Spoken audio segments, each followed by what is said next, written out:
Hello everyone. In this tutorial, I would like to prove that the radius of a cycle and the tangent are always perpendicular to each other at the point of tangency.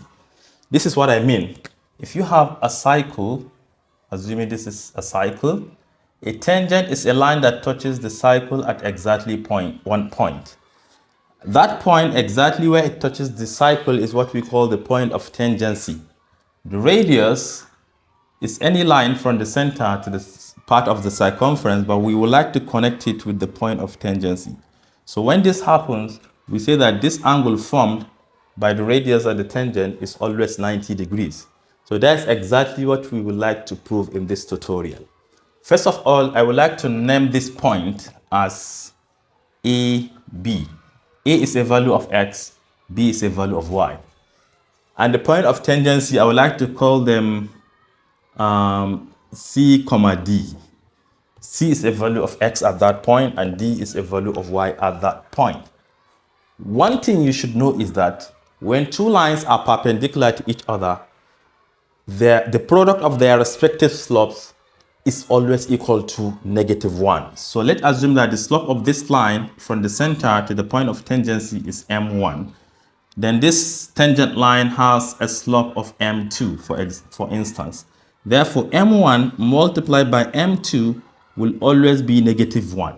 So now let us prove that this is true. All right.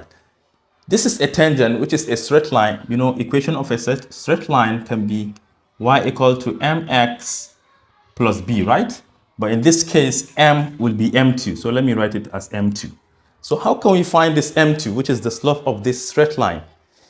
Slope of this straight line, which is the tangent, is the same thing as the derivative of the equation of this cycle at the point of tangency. So first of all, let us come up with the equation of this cycle.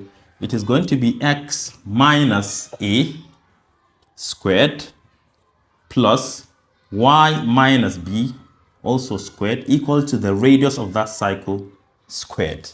So once you differentiate this and substitute the values of x and y as c and d respectively, that will be equal to m2. So let's differentiate this. This power will drop down to multiply x minus a. Then you multiply by the derivative of the inside, applying chain rule.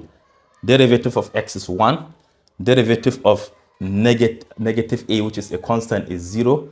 So 1 plus 0 is 1. So if you times by 1, nothing will change. Come to the other side.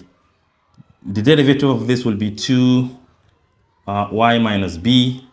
Then multiply by the derivative of the inside. The derivative of y is dy over dx, not as x. Derivative of constant is 0, so we move to the other side. This is constant. If you differentiate it, you get 0. So now we're going to make dy over dx the subject, because that's what is going to correspond to our m2. dy over dx will now be equal to, as this crosses over, it becomes -2. But I would like to substitute these values directly. For x, it is going to be c, right? Then minus a. Divide by this one, which is the coefficient of our dy over dx, 2. Y at that point is d minus b. All right.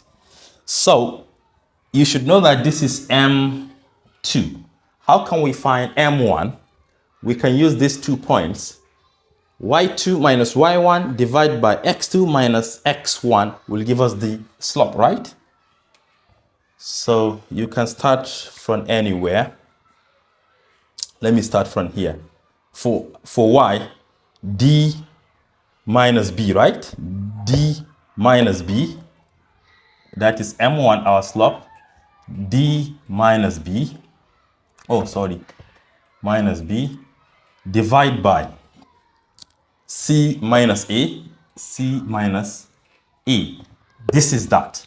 Now, we would like to multiply m2 by m1, or m1 by m2. What is m1? m1 is d minus b divided by c minus a, multiplied by m2 is right here, but from here you can see 2 can cancel 2. but we still have negative c minus a divided by d minus b. All right, you can see that this will cancel this, but we still have negative 1 here. This and this will cancel, so everything here is just negative 1. Yay! So since we got negative 1, and I told you that once the product of their respective slopes equals negative 1, it implies that the two lines are perpendicular to each other, and hence we have shown that m1 multiplied by m2 is equal to negative 1. As simple as that.